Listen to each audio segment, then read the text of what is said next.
Салам достор. Мен силерге бүгүн коронавирус жөнүндө айтып берем. Апей, коронавирус жөнүндө. Кытайдан чыккан каардуу вирус кошуна өлкөлөргө да келип жетти. Бүткүл дүйнөлүк саламаттыкты сактоо уюму бул ооруну пандемия деп жарыялады. Бул ооруну коркунучсуз деп айтуу акылга сыйбаган нерсе. Башка мамлекеттер катуу коопсуздук чараларын киргизип, эл менен дайым биринчи жүздөрдү сүйлөшүүдө. А бизде кандай? Штаб түзүлдү, жарым-жартылай карантин киргизилди. Кыргызстандагы абал адам ыйлаарлык. Жасалмал демалдыруучу аппараттар жок эсе. Өнүккөн өлкөлөрдүн шарттары абдан эле жакшы. Бирок ага карабастан көптөгөн ресурстарды бул ооруга жумшоодо. Дүйнө лидерлери бир нече кыймыл аракеттерге чакырууда.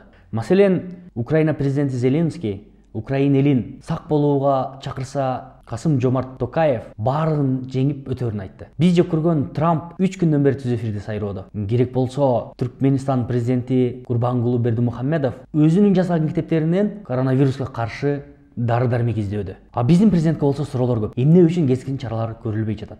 Эмне үчүн бала бакчаларынын иши токтогон жок? Сиздин сүйлөөңүз үчүн дагы эмнелер болуусу зарыл. 2 реакцияда үн катпадыңыз. 8 мартта үн катпадыңыз. Биз эмне кылуубуз керек, урматтуу президент? Эмнени күтүп жатабыз? Сооронбай Шарипович, сиз барсызбы? Жок дегенде вируска 3 жолу ССке бар деп коюңузчу. Сооронбай Шарипович, барсызбы?